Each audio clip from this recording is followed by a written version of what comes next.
It's Corso and Catone. Brought to you by Corso Law Group, Arizona's leading criminal and traffic law firm. Now for the real deal New England feel. Corso and Catone. Welcome into Corso and Catone, the real deal New England feel. Catone is here, rubbing his eyes. He looks tired. Of course, I'm good. I'm full of energy today. Show is with us in the booth. You're listening on 790 The Score, iHeartRadio, anywhere you podcast. And, of course, you can see us on YouTube. And make sure you email us in our mailbag, corso.catone@gmail.com, or you can give us a call in our heated hotline, 855-313-PATS, 24/7. Leave a message. Anything's on the table. Got a good one. Any B's and C's, they're both still alive right now, the Bruins and Celtics. We'll get into that. And, of course, Catone's comments. You never want to miss that. Wake up for that, Mark. Wake up. I'm up. And we're going to go. The schedule has been released for the Patriots. I think they got, 10 primetime games, Mark? Yeah, I think they have one, I think. The bare minimum. So we'll talk about that. And, of course, get into some Yankees versus Red Sox. Gentlemen, how are we feeling? Yeah. We're doing Good. it. I feel good. That's it? That's I it. feel good. Hey, listen. You get your URI sweatshirt on. You ready to go? Listen, I have to show my daughter a little love, even though I'm a rabid PC fan. She does go to URI, so, you know. Mm-hmm. What am I going to do? Well, Hey, yeah. got to do it. You think Friar Nation will care about that or what? They know. They know this is just family obligations. I got to wear it once in a while. And speaking of family obligations, I do have to wish my wife a happy birthday since we are filming on Thursday the 16th, and today is her birthday, Chris. Happy birthday. The key phrase to that is have to. Well, what? Not have to. No, come on, you know what I mean. Have to. Be quiet. Well, listen, tell her I'm taking my birthday. I texted her happy birthday early this morning, and I'm taking it back because she has not responded to me. And of course, it's all about me. So I want to make sure. I will tell her. I will absolutely tell her that. Since she doesn't listen to the show anyway, so I figure we'll tell her that. But that was loud, huh, Joe? Loud. Both of them are still around. Bruins, Celtics. Got to get the playoff talk. We're going to do it in B's and C's, Joe. Hit it! The Celtics are the world champions, and they have shown the world how great a ball club they really are. Screen shot,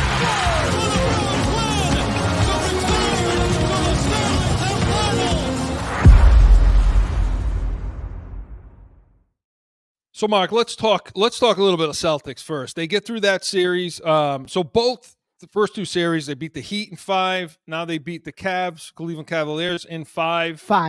And both series, they had a horrendous game too. Last week I was giving them we record before the game too. So I'm giving them all kinds of props for game 1 and how great they are and then they go and make me look stupid by the time you people are listening to this. They go and they lay an egg and we lose by 24 in game 2. It was bad. But hey, they rebounded. They did. They rebounded. They won the series. So a couple of things, Mark. And I mean, is there a lot to wrap up in that series? I mean, these teams are just they're not on par with them. And it seems like those game 2s, they just kind of feel like they can roll their helmets out and win, so to speak. I mean, is that what you're seeing in this? Yeah, I am seeing that. But I'm going to be honest with you, Chris. In the Cleveland series, more than the Miami series, I think after the game 2 loss against Miami, they kind of blitzed them the rest of the series. Against Cleveland, Chris, games 4 and 5, it was like they played down to their competition. Yeah, they won it. They opened the lead up a little bit in the fourth quarter of both those games. But if Donovan Mitchell was playing for Cleveland, who knows, Chris, if they would have stole another one. I don't know. I mean, it was like the Celtics were playing down to the competition. Like, well, you know what? We'll hit the switch in the fourth quarter and just pull away because we know we can beat this team. Yeah, I was pretty fired up during those games. No, I know you were. I mean, Mark and I spoke a little bit I was yelling pretty good because I agree. I mean, it's upsetting for what's coming. Okay, and I'm looking at this scene and I'm looking at the situation and saying, well, they're playing down to the competition, as you say, but is this team really a team that's going to flip a switch?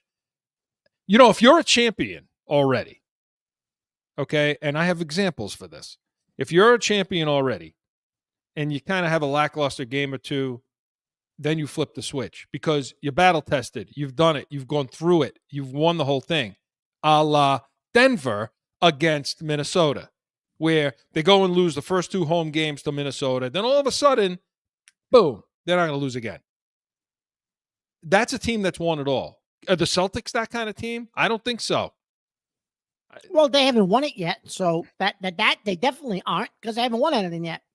But do they appear to be a team to you that could just flip a switch and say, okay, we're going to play now? No. Well, against the competition in the East, yes, because they're playing, Chris, the Eastern Conference is so bad. Terrible. And I've been talking about this since probably the middle of the season or so, whenever you and I talked about, well, can the Celtics win? The Celtics going to win it.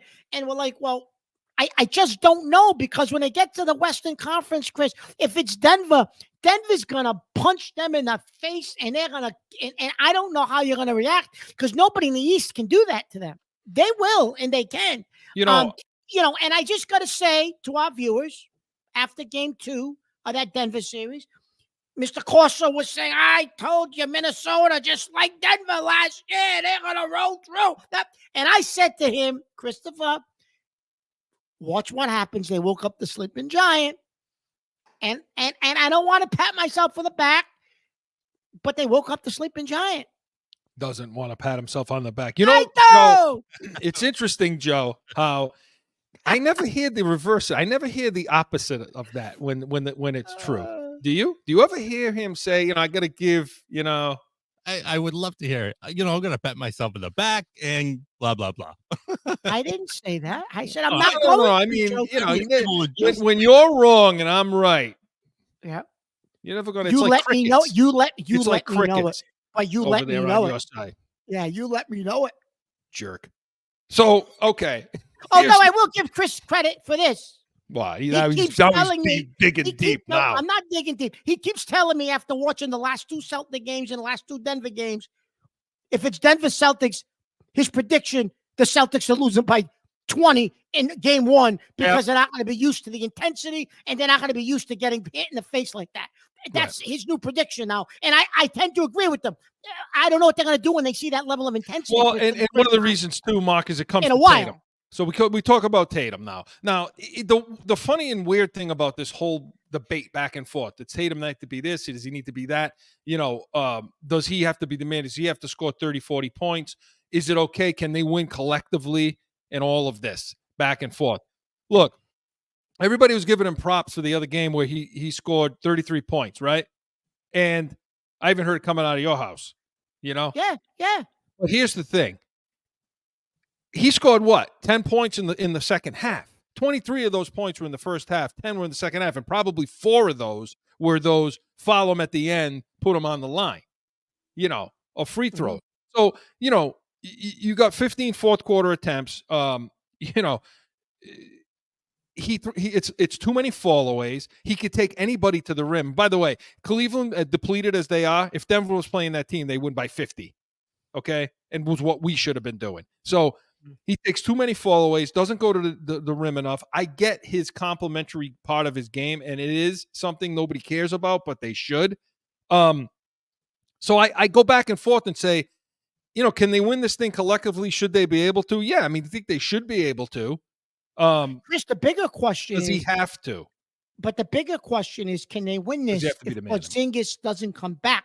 No. Or if Porzingis comes back and he's at like 50, 60%, can they win it against a Western Conference team? God bless Al Horford. I mean, that closeout game, the dude was money. He drank from the fountain of youth. He really did, and he was fantastic, and you can't ask for much more than that from him. But again, that's against Mobley and crap players, in my opinion. You without Porzingis, no. I think they're going to have trouble regardless beating Denver. I don't, and I got them going to the finals. I mean, we got them going I through do. the next round. Absolutely, we do. But Mark, talk about that. Again, his playoff record's 40% from the floor, 25% from 3-point. That's terrible. Who's that? Tatum. That's his career playoff percentage. They don't play off each Brown and he don't play off each other. Either Brown and company are playing together, and Tatum's in the corner, or if it's ISO. So I mean, and we've talked about that in the past, that they don't complement each other many times. So if does Tatum have to be the star, like you see all these other teams, or can they do it collectively with him getting his double-double, him getting all the rebounds and some assists and all the things that he does well, complementary, or can it be a combination of both? Are we missing the boat? So with 2 minutes to go in a final series, Denver's setting the ball. The play is going through Jokic. Either he's going to the basket, making a move, getting fouled, or he's finding an open guy. Most likely, it's the guard, right? That takes And so with the Celtics, Chris, who's doing that with 2 minutes to go in the game? Is it Tatum? And if it is, he's going to take one of his fall-away jump shots that over the last 3 years, Chris, he hasn't made one. So is that the guy that's going to take that shot and win and put the game into overtime or win it at the buzzer? Or can you win with White taking that shot or Holiday? Maybe with Brown? I don't know. Listen, if Tatum wants to respect, he keeps claiming he wants, I should be an MVP. He kind of got into it a little bit last night after the game with Draymond Green. TNT was doing an interview, and Draymond asked him about the MVP voting. I'd rather not talk about that right now. I got my own views. Like, he thinks he should be MVP. And then he said, but Jokic deserves it. Well, you want to be MVP, then you got to be the man who takes those shots and makes those shots. And Chris, he's never proven that he can. And I'm listening to these local guys saying, well, you know what? You don't got to force. You got enough guys now. You don't got to force it to him. Don't force him to take those shots. But he's supposed to be your superstar. You can't have it both ways. I know. And so moving on now to the next, you got the possibility of Indy in New York. So which poison? Not that that's poison really, but you want to pick Indy with Haliburton and Siakam? Do you want New York with Brunson averaging 27 per, and against the Celtics all season long? He was 40% in threes, and he was averaging 27 per game against Boston all season long. Which one? The show doesn't even matter. It doesn't matter. Celtics are going to win the next series, Chris. Don't matter who we play. I think if you play New York, you need less of a big man presence. You do, because all their big guys are injured. So you do need less of a big man presence. So it would be more advantageous to just so you can keep Porzingis on the bench for another series, because I think he has to be 100% for the finals. Okay, well, we'll see what happens. Look, collectively, they can win a championship collectively. But if you're going to look for 2 minutes and he pound the ball into the court for 25 times, take the shot, don't do that then. Move the ball. Get the ball moved around. The open guy takes the shot. The hell with it. Or Chris, they collectively do it. Chris, I don't remember the last time a team has won a championship in the NBA collectively. Toronto. And they had Kawhi. No, they didn't. They had Kawhi. And when the money was on the line, he didn't have a great series though. But he got him there, Chris. They wouldn't have won the Eastern Conference Finals when the money was on the line. But we're talking about that. We're talking about that Denver series coming up. This is what we're. I know that, but they don't get there without him hitting the shot in the Eastern Conference Finals. Yeah, okay, I get it. So I guess your vote is Tatum's got to be the guy. Everybody else stand aside. Yes. Okay.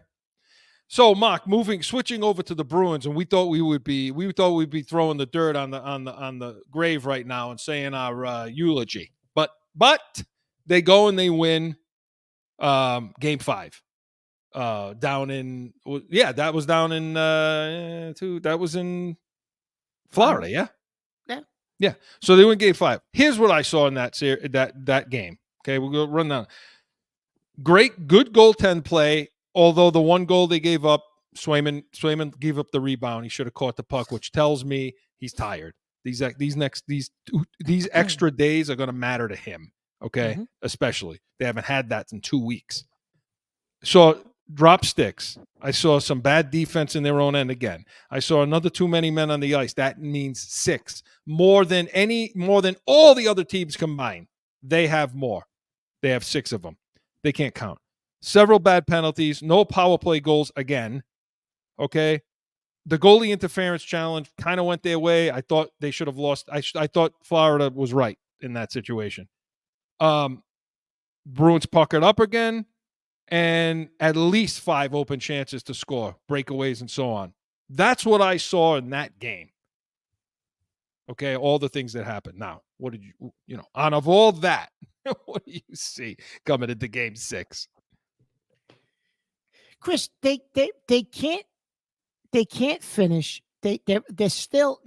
I will say that they're an undisciplined hockey team, because how do you get too many men on the ice 6 times, Chris? That's unfathomable, right? But Lindholm jumped right over. He came out. But you wanted to get rid of the disciplinarian coach. You wanted to get rid of him.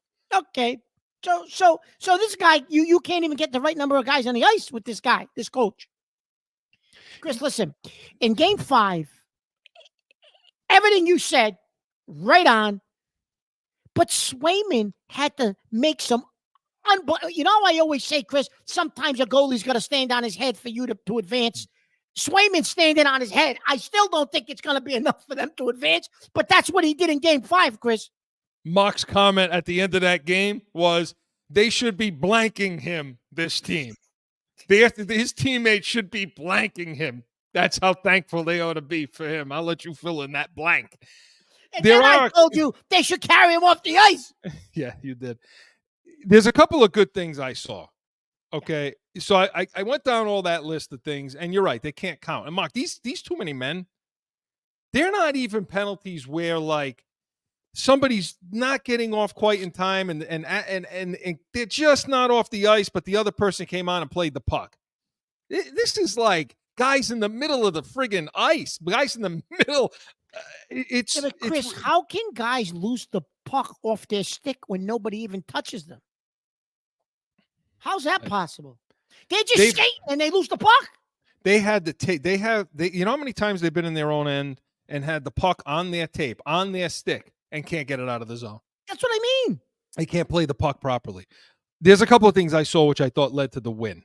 Okay, now they did pucker up in the third period some, and they survived because of Swayman. They had less issues than their own end. So what does that mean? Okay, well, they had less issues in their own end.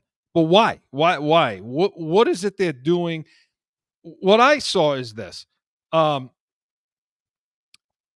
it to the offensive zone of Florida. Okay. So when the Bruins are forechecking and they're in Florida's offensive zone, the better they are in the forecheck, the more they're tying it up. It's forcing Florida to not be able to break their forwards out. And see, what the problem we were having is it was always one and done. They get it into the corner. Their forecheck is terrible. Meanwhile, the forwards in the center can go. Okay, and that's creating easy entries into the Boston zone. It's creating speed from Florida into the corners for Boston. So when they dump the puck into Boston zone, they're able to get first to the puck because they develop so much speed coming from their own defensive end, being Florida. I thought the forecheck was much better, which sealed that down. And so the play in the middle of the ice was better too, in the neutral zone. And so that slowed Florida's ability to get in and get first to the puck. They need more of that. Okay. So that's better. And because they're able to get to the puck first in their own end, Boston, now that allows you to get into their offense, Florida's offensive zone easier. They can carry the puck in easier, creates more chances. It isn't just one and done. I mean, is that what you saw? Because that's what I see when I'm watching. I did, Chris, and I'll tell you what else I saw, Chris. In Game 5, they decided to stop trying to go at Bennett and Kachuk and that mind game that they were like they wanted to get physical and go at them and start fights and every time they did that, Florida baited them. Florida wasn't going to engage, but they baited them, and it always led to a mistake. It was either a penalty, it was a high stick, it was something that would put Florida on a power play, and Florida would score. Game 5, they got away from that. They finally said, okay, we proved our point. We threw gloves down a couple of times. We're not going to obsess with Kachuk and Bennett. Now, in game 6, hey, you're 2 goals down with 5 minutes to go. 3 goals down, that's a different story. But they finally, Chris, kind of got away from that and decided to, as you said, move the puck around, get it out faster, get to the puck first. That worked for them. But they finally got away from that. Okay, let's play goon hockey to pay back that hit on Marchand, right? Because listen, the Marchand hit, Bennett should have been suspended for a game, Chris. If Marchand did that to Bennett, they would have suspended Marchand. Yeah. So we'll see what happens. We'll see if Marchand actually plays. I think he'll probably play in game 6. We'll see. That's going to be tomorrow night. We're taping on Thursday. So that'll be tomorrow night. So B's and C's, we'll pay attention now because they're both still. Wouldn't it be something? Huh? Wouldn't it be something if they came back and won the series? Woo-hoo. Oh, that would be beautiful if they came back and won it, wouldn't it? B's and C's was presented by Corso Law Group, CorsoLawGroup.com. Hey, when we come back, buckle up. Catone's comments is next. Hey, birthday version maybe. Huh? We'll see. Hey, listen, my birthday was last week. Well, you got to pay homage. Homage.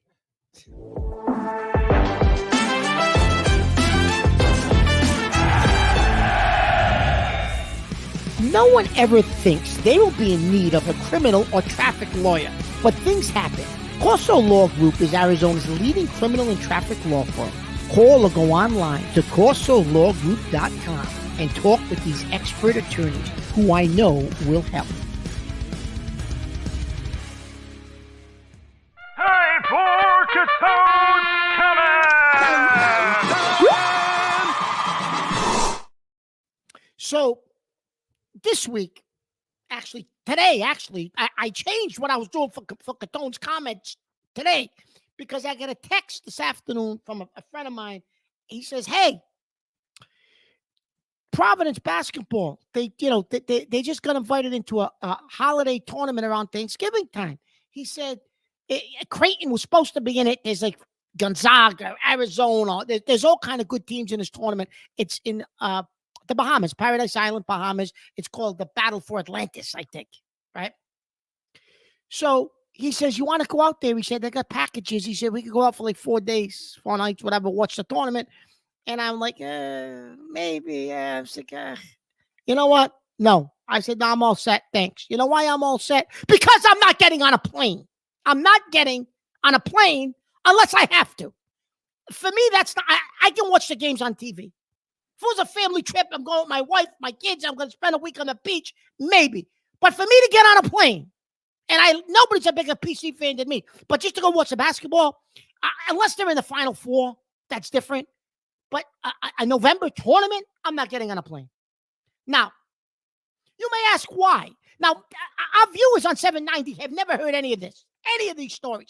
We've, from time to time, discussed a little bit of it for our viewers that are on our, YouTube and Apple Podcasts and all that stuff. But one trip I'm just going to tell you this story. I'm going to Vegas. Me and my wife going out to Vegas. So we're flying out. These 2 kids get put on the plane in front of us. The girl and a boy. Girl's like 12. The little boy's like 7 or 8 years old. They sit in front of us. They're going to visit their grandparents. Parents put them on the plane. They sit down in front of us. No problem. Okay. Plane gets up, and it's about 7 o'clock in the morning. Plane gets up in the air.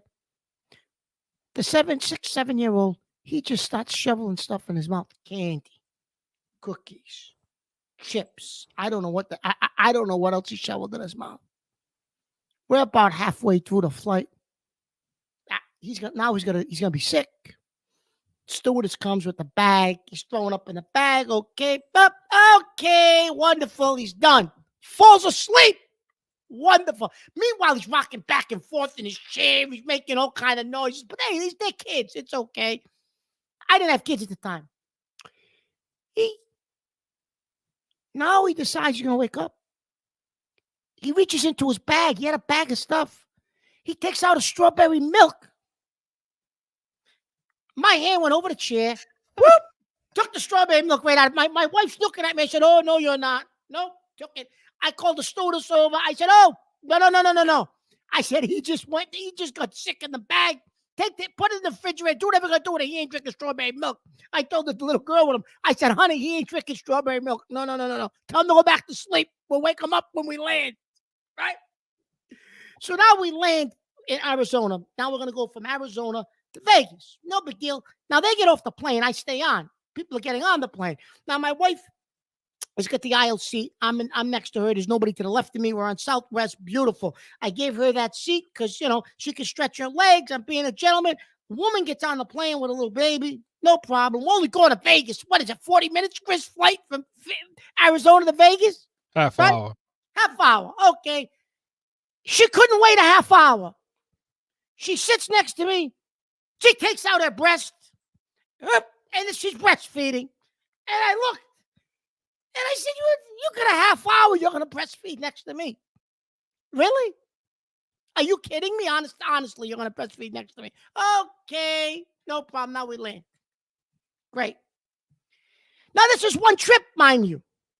We're coming home. We're delayed. No problem. We finally get on the plane. No problem. Meanwhile, the last night we're there, we're up until like 4 o'clock in the morning. We're getting our brains bashed in at the crap table. Me and a friend of mine, he's flying home with us.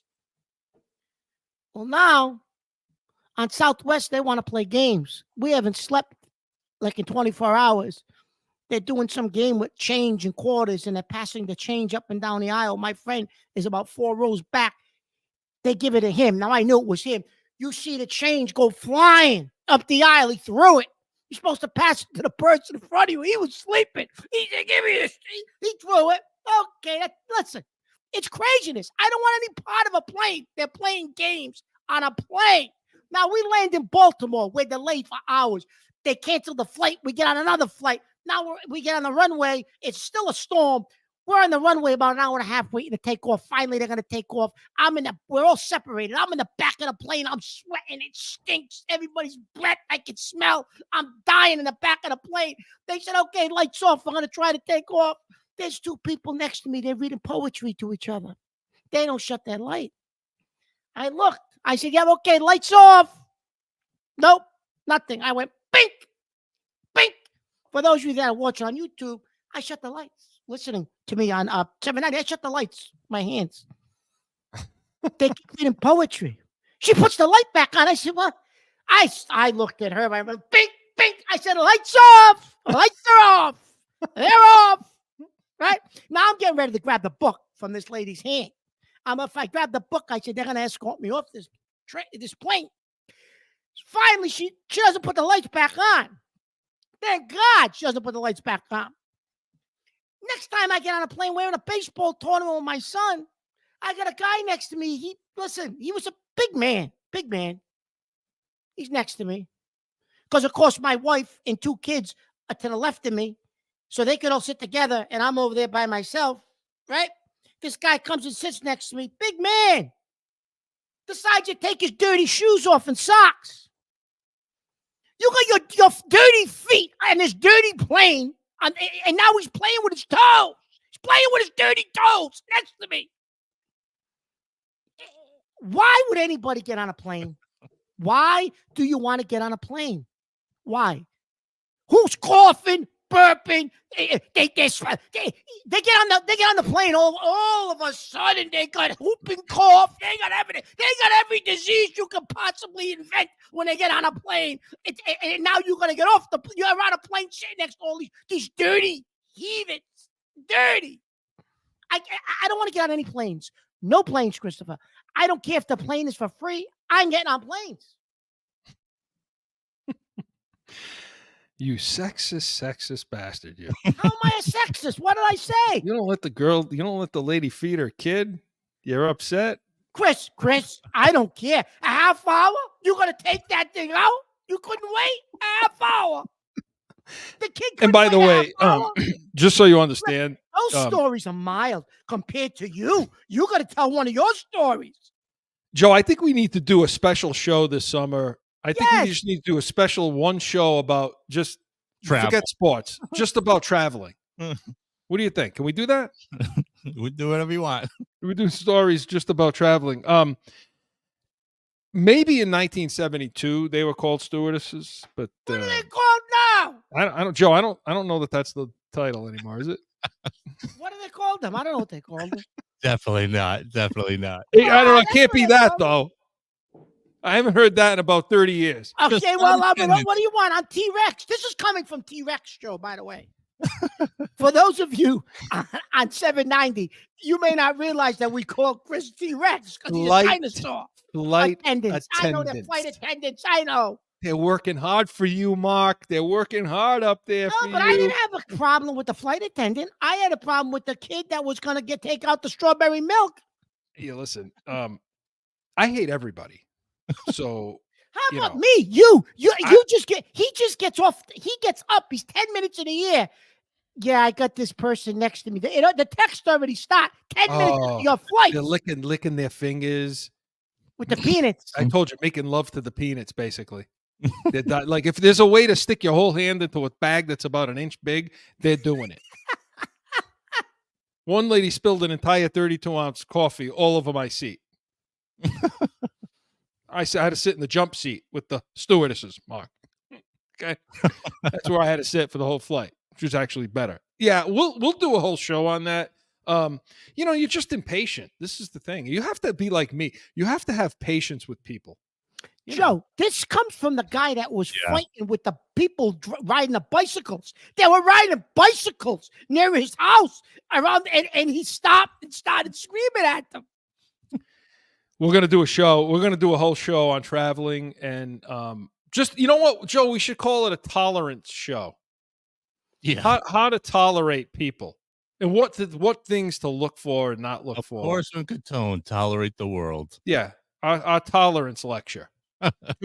Tune in this summer. We're going to have that. Listen, Mark, I can't disagree with anything he's saying. I mean, people are disgusing. And it only triggered me, Chris, to tell a couple of these stories, and I know a couple of people have heard them before. Just because when my friend of mine texted me to go to the games, I'm like, no, I'm not getting on a plane. No, not. Especially that time of the year, Chris. Never in a million years will you get me on a plane ever.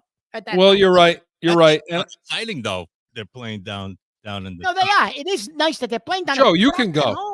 As a matter of fact, I'm supposed to come there in a few weeks for the Brady thing. Yeah, I'm rethinking that now. Now that you're reminding me of all this. So tune in. We'll see what happens. Mark, you're right. Good stuff. Always love these stories. We're going to have more of those. We're going to have more. So Catone's Comments was presented by Corso and Catone, the real deal. New England Field Saturdays, noon to 1 p.m. Eastern. Sponsorships are available. Give us an email, corso.catone@gmail.com. Mark will bring it up on the plane. He'll put your banner up. He'll say whatever he needs to say for you. Hey, when we come back, we're going to go into the nation. We're going to talk Patriots schedule, all that and more. No flipping. Mark, I'm serious. I think I lost my mind. Certainly, it was an exciting show. I want Murray. What? That's crap it. What is wrong with you? Get him on this damn show. You lost your mind tonight. That's all I have to say. Lost your mind. What are you writing now? So I'm working over here. You're talking about nonsense. I'm working. That's why we are the real deal New England Field. It's going to be real. Yeah, we are the real deal New England Field, Mark. I mean, my contention is everybody in New England can't stand flying and doesn't like people anyway. So there we go. That's right. All right. So anyway, Mark, hey, listen, while we have an ability to talk to each other during the show, we can chat, type things. He says in this chat, what's wrong with stewardesses? He says.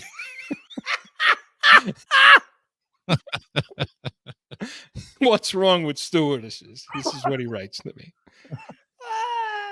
Let's talk schedule, Joe. Are you ready?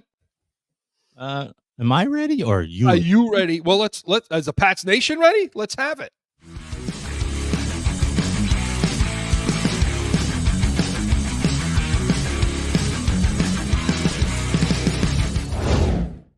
When it comes to the Patriots, I was born ready. Okay. Oh, here we go. Here we go. So 2024 schedule came out for the Patriots. And of course, we have to do our off-season breakdown, right? Where we're going to pick these games right now because I saved this. I have this sheet here For those of you on the radio, you can't see it, but I have the printout and I have our columns, and we're going to pick the games. Joe usually has them winning 15 games. And then, Chris, we usually pick them at the end of training camp after watching the training camp, and then games, right? Yeah, we go back and we see what we picked, and if we want to change anything, and if people want to call in, email in, let us know your picks, and that way we can hold on to yours as well, and we'll do it at the end of August. So let's jump right into it. So some of these games we're going to go quick through because, for example, week 1 at the Cincinnati Bengals. On to Cincinnati. Loss.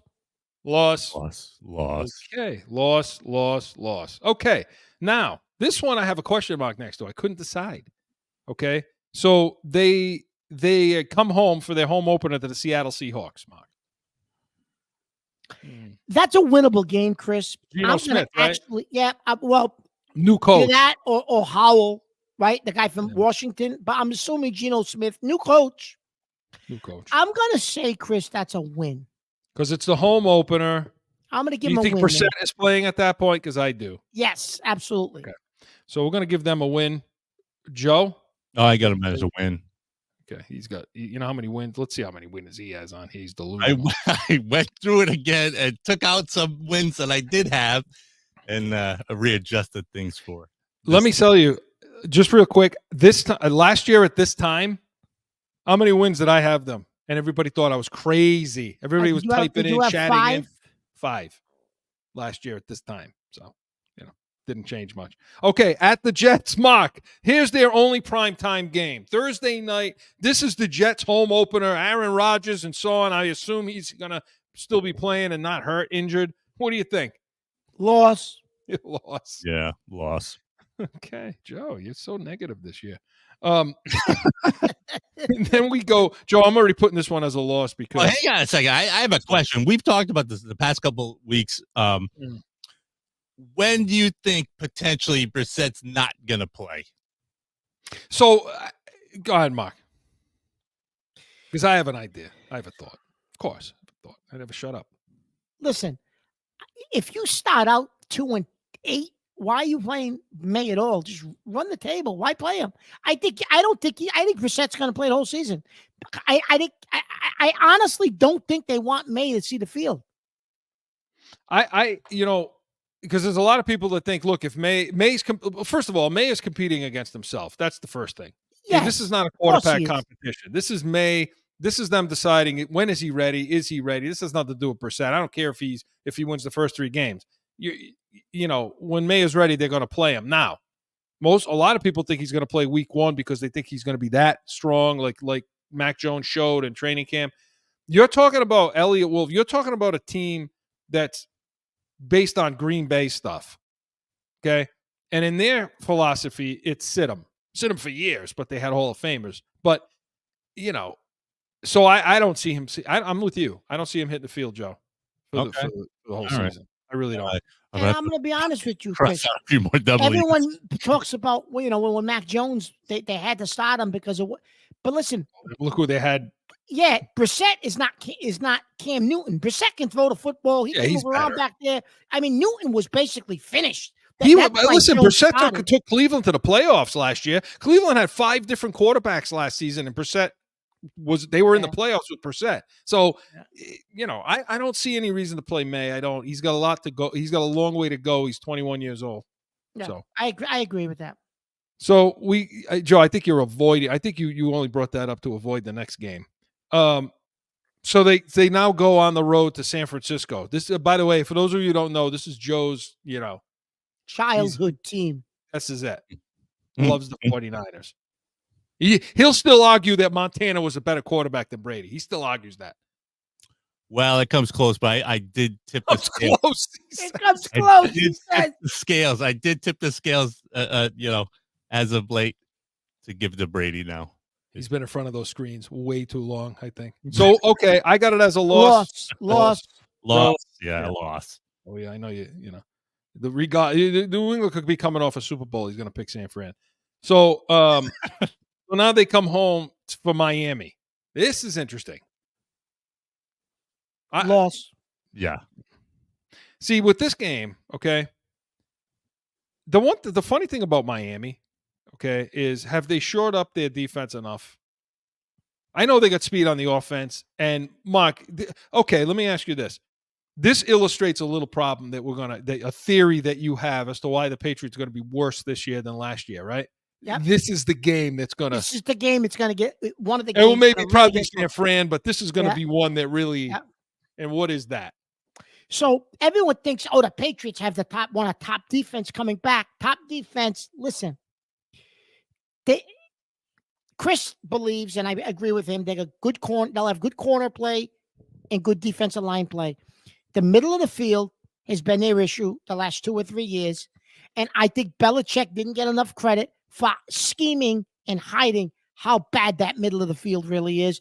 It's going to get really exposed this year. And you're going to say to yourself, oh my God. And they're going to have to give Bill credit for what he did with the middle of that defense. As bad as Bentley is, he got him to be functional. They're going to get exposed against Miami, Chris. Bentley, Tavai, and to say nothing about the safeties. Listen, Duggar's Duggar. I get it. Mapu, Peppers had a great season. We'll see if he can come back with that. But there's nobody at free safety. There's not enough at free safety. In the middle linebacker, they signed what's his name? Takiaki, whatever his name is over there that they brought in from Cleveland. Okay, but yeah, when you have crossers like this, when you have speed receivers like Drake Hill and Waddle and guys like that can hit the center of that field and really put pressure on your middle of your defense, they're screwed. So I got that as a loss too. Now we go, we stay at home and go to Houston. Mark, you're going to go to that game. I'm going to that game. Loss. Houston Texans, I think, are going to be in the Super Bowl, so I have it as a loss. Loss. Joe? I put it up as a win. Hey. You know me. I just think C.J. Stroud's too much. I think he's going to even progress even more. And those receivers are Nico Collins and company. I mean, that's another team that's going to stress our defense big time. Okay, Mark, so at Jacksonville, and this is where we go to London. Now, many people think this is where we're going to see Drake May. Well, what does our record go? According to our picks, what would our record be going to London, Chris? Well, according to yours, you'd have them at 1-5. No, I think Brissett plays in London, and if you win that game, I don't think it matters what we do. May's not coming out, but I do think this is another winnable game. Even though Jacksonville, Chris, plays good out there, they won both their games out there last year. I'm going to give the Patriots a win in this game. I don't believe in Lawrence. I don't think he's that good. I think we'll win that game too. I do. I think we can get it under control. I don't think they got anybody that can pressure us in the center of the field for our defense, and I think our corners will hold up. So, Joe? I got it as a win as well. Although they do have their rookie wide receiver was one of my favorite guys in the draft. Yeah, I know, but I think you're going to see a lot out of Gonzalez this year. I think he was on track for that last year. So I have that as a win too. The only way Drake May is playing at this point is if the owners say we need somebody marketable. Because if you look at it, Mark, when you see a Thursday night game when they're playing a primetime game, who do you put on the marquee? Yeah, you used to put like the quarterback's face or maybe Belichick. Nobody. Who is it? Who are you going to put? Mayo? Yeah. Brissett? Who the hell's on that? There's nobody. You better hope Christian Gonzalez becomes a top 5 shutdown corner. Well, when's the last time you put a corner on there? No, I know, but who else you going to put out there? There's nobody. There's nobody to sell on this team. Nobody. So we'll see if Kraft wants somebody to sell. Yeah. Okay, so now we come back home from a long trip to the New York Jets at home. Loss. Yeah, loss. Yeah, same. Because I think the Jets are going to win the division this year. I think we'll be battling Buffalo for third spot. I think Buffalo's going to be that bad. I really do. I agree. I think Buffalo's going to drop into the tank like you've never seen before. Okay? All right. So now we go to Tennessee. I have a win. I give him a win there. I have a win as well because I don't know about. I mean, what's their situation at quarterback? Will Levis over there? Is that who they're going to go with, Levis? They got pretty good receivers, though, Chris. Yeah, I know, but I don't believe in The only see, when you start to get to this point in the schedule, and you got this many losses, you start to think about, well, this is where you start to be bad teams playing each other. You give the nod to the home team, right? Yeah. And So that's Tennessee's what at I'm gonna home, do. right? Yeah. So that's what I'm going to do. I'm calling it a loss. You got it as a win, Mark? Yep. And Joe's got it as a win. Okay. This I have a question mark next to. They go to Chicago. Loss. Why? Because I think Chicago's going to be better than people think with that defense and that offense. You're such a believer in Caleb Williams. I absolutely am. And I can't wait to show everybody wrong. I absolutely am. Well, most people are where you are. I am. I'm the only one who's not. Listen. And I won't pat myself on the back. Oh, bull. I've never heard more gob. I'm dinging the bell for the stewardess on that to make a judgment call. Come down here with your peanuts and let me know if Mark's full of crap right now. When's the last time he didn't give himself props? Seriously? So you got that as a loss. A loss. Yeah. How about you, Joe? I got it as a win. Yeah, I do too.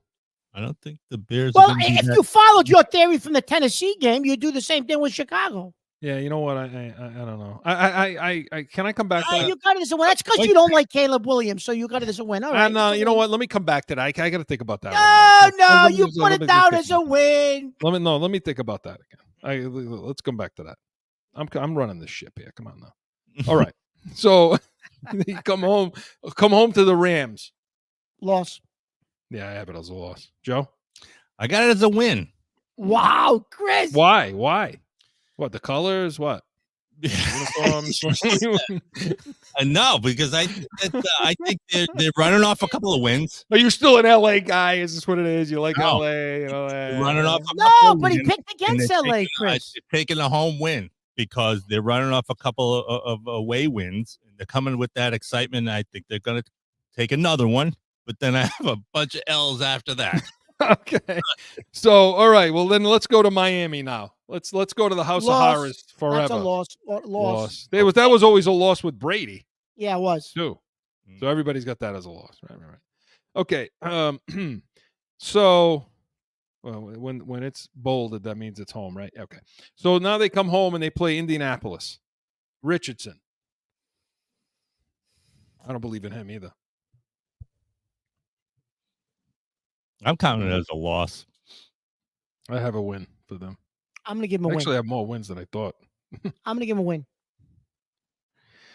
Yeah, I am too. Okay. So because you know what? I don't know about Richardson. Well, I think if Richardson is healthy, Chris, I just think he's going to be one of those guys, Chris, that gets hurt again. He was hurt most of his college career on and off. I just think he'll be hurt again by week 7, and that's why you're going to go. I don't know who their backup is. I go defensively is an issue, I think, with Indianapolis, and nobody talks about that. But I don't like their middle of the field. Yeah, and I don't like their pass rush. So I think that's a game that our offensive line, as bad as it'll probably be, since they screwed up the draft with the tackle position. That they may be able to give Brissett protection in that game, and we'll dink and dunk them to a win at home. All right. Okay. Now we go to our bye. Late bye this year. Week 14 is the bye. Okay. Coming out of the bye, we go to Arizona. Mm-hmm. That's going to be a loss. Marvin Harrison. Loss. Yeah, me too. I didn't think I didn't expect that. Why do you think it's a loss, Mark? Because I like what Arizona did in the offseason, Chris, with their draft. I like what they did with some free agent pickups. I think Arizona is going to be a better team this year. I really do. I do too. I thought the draft, I mean, obviously Marvin Harrison, but when you get past that, I was talking to Kyle Vanden Bosch. They had a good draft, Chris, I thought. Yeah, I was talking to Kyle Vanden Bosch, 12-year pro, 3-time Pro Bowler. He does the radio for Arizona, for the Cardinals. And, we talked about defensively before the draft that their secondary play is bad and they need a lot of help, and they got it. I mean, they drafted the corners that they drafted in this year, I think are going to be solid for them. And that's why I think they're going to be a much better team. And I think Marvin Harrison makes Murray better. So, okay, I got that as a loss too. Okay, at Buffalo. Loss. At Buffalo. Loss. I have it because as a it's loss at too. Buffalo. I have it as a loss too, because as bad as I think Buffalo is going to be, I can't contradict myself. I think the Patriots are worse. Yeah. Then I say Buffalo's bad, I mean against everybody else. Yeah. You know? So, because again, the middle of the field's exposed, right? I don't think we're going to win either one of those games, home or away. No, neither one. Because, yeah. Okay, so then we go home. We come home to last two games. Chargers. Yeah, it's garbage That's time a win. loss. I think it's a garbage time win. It is garbage time, but I think it's a loss because I think it's Harbaugh's first year. They're going to be playing hard for him. I think they're going to be in the playoff hunt. So I think I by think then it's a loss for us. I think by then New England checks out. And you know what? And I don't buy all this Mayo Kumbaya nonsense. Okay, because that crap doesn't work. Players are going to be checked out by that time, which for me means they lose the last game to Buffalo. Chris, can I give a caveat to all of these predictions? Of course, because you need that. Because every time you want to go backwards, of course I do. Listen, I'm not going backwards. I'm just going to tell you this: if Polk and Baker turn out to be studs, they may win 6 or 7 games. 6 or 7.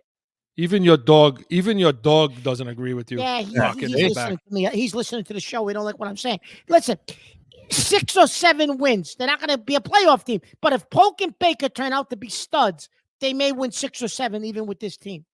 Well, who are they studs with? That's the question. They could be smart. They could show and be studs, okay, in ways that we will see and point out to you viewers out there, but still not win games. Okay. All right. But listen, I'm not my predictions stand. Right now I got them at like 3 or 4 wins. It stands. So do you have the loss for Buffalo, Joe? Yes. Yeah. Loss. Oh, yeah. Okay, so everybody has them losing. Yep. Okay, in that game. Loss. Okay, want your totals? Yep. I think I got 4 wins or 5.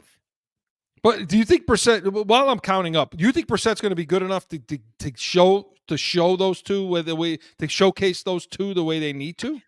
No, that's what I'm saying. I think Chris, I don't think Brissett is as bad as everybody thinks he is, you know. Like everybody keeps saying we could have did better than him, you know, in the offseason, at least make us competitive. He's not. I don't think Brissett is as bad as a lot of these local people make him out to be, Chris. But I think our team as a whole is just bad. That's what makes Brissett. Do you know what I mean? That's what I think makes Brissett bad. Is because he can't take it. He's like a Tatum. He can't take the team onto his shoulders and leave. Joe, that's a very good That's a very good take there, Joe. Yeah. But I think that's why if May hopefully gets in. What are you doing over there? What do you got out your play school calendar over there? What are you doing? You got play school calendar. You know what? We're cutting into baseball. What are you doing? Hello, we're cutting into baseball, and you get mad about that because you're the baseball guy. You do this every week to me. You cut into my baseball segment. Shut up. All right, well, shut up a minute. Okay, so here I can't count. I'm not a friggin' math guy. Okay, here we go. So I got them at 3-13 because I do think they're going to be worse. Because I got that Chicago as a loss. I marked it as a loss. Okay. You got them at 4-13. I'm sorry, I got them at 3-12. Or I'm sorry, 3-14. 14. I got them at 3-14. You got them at 4-13. And Joe's got them at 7-10. Joe, they're worse than you. Last year you had them at like 9. They're worse, but yeah. Okay. 7-10. So let's see. You know, we're gonna bring this sheet back out again come August after training camp. We're gonna see, you know, if our opinions change after looking at a camp. But we want to hear from you in the nation out there. So give us a call on Heated Hotline. We gave you some reasons if we think May is going to be in there, what some of the issues are going to be on offense, defense, and we'll cover that as we go through the summer. So Pat's Nation was presented by CORSO Law Group, Arizona's leading criminal and traffic law firm, CORSOLawGroup.com. Hey, we come back for the limited time we have left. We're going to talk Yankees versus Red Sox, all that and more right now. No one ever thinks they will be in need of a criminal or traffic lawyer. But things happen. CORSO Law Group is Arizona's leading criminal and traffic law firm. Their 20-plus years experience and attention to detail has helped thousands of people who found themselves in a situation in Arizona. Whether it's a traffic ticket or more serious issue, talk with these expert attorneys. CORSOLawGroup.com. Back in with more Corso and Catone, the real deal, New England feel. All right, right into it, Joe.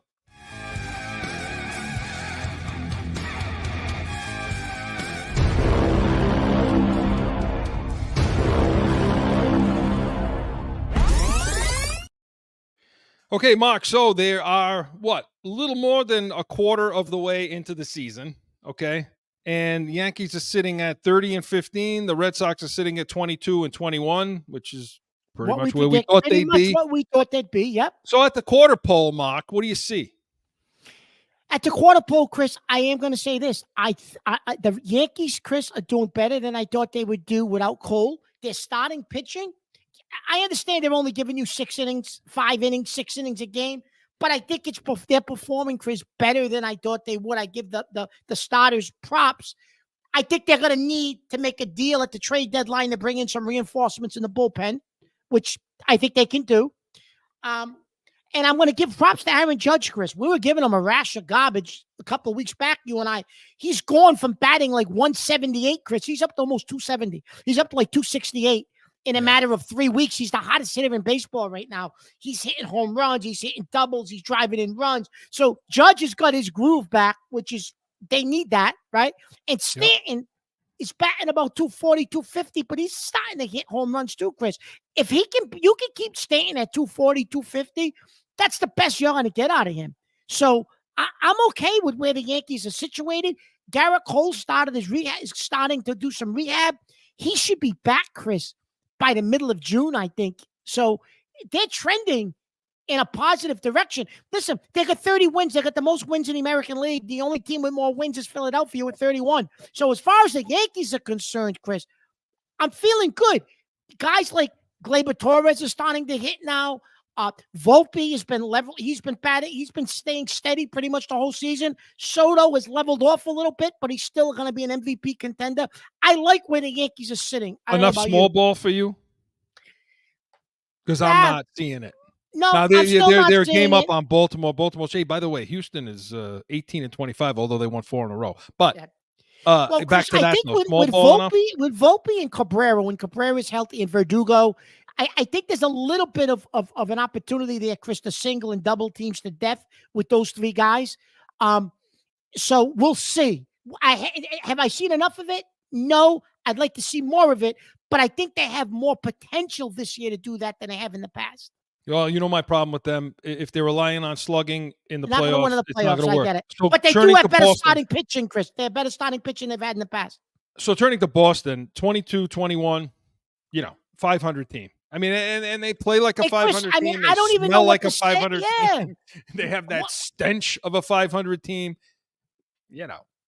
What do we even say about them, Chris? I don't know. When I look at the Red Sox, I don't know what to put a finger on with them. Now, I'm not a baseball expert. I'm not going to. You know a lot about baseball.